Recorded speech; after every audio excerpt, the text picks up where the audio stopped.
ఈ కేటిదొడ్డి మండలంలో రైతులకు ఎక్కడ కూడా నీటి సౌకర్యం కూడా లేక ఇక్కడ చూస్తుంటే ఎక్కడ ఒక్క చుక్క నీళ్లు లేవు.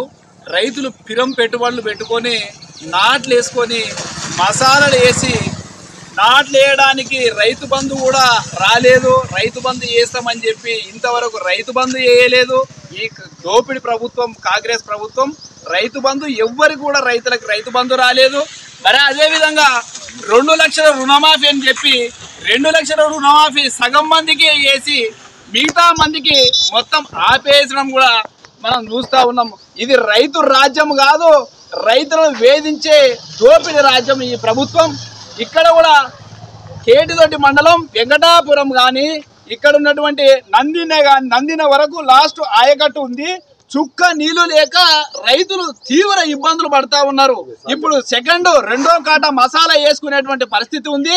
అయినా కూడా గుట్టు మిట్టుమంటూ ఇక్కడ నీళ్లు వస్తాయా రావా అనేటువంటి ఆలోచనతో ఇంకా కూడా భయభ్రాంతులతో ఉన్నారు.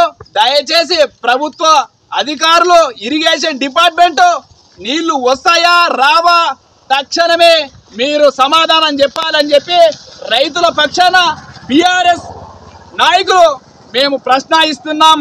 మీరు తప్పకుండా వీళ్ళకి చివరి ఆయకట్టు వరకు నీళ్లు వచ్చే వరకు, ప్రతి రైతుకు నీళ్లు అందే వరకు ఈ ప్రభుత్వాన్ని విడిచిపెట్టే ప్రయత్నే లేదు.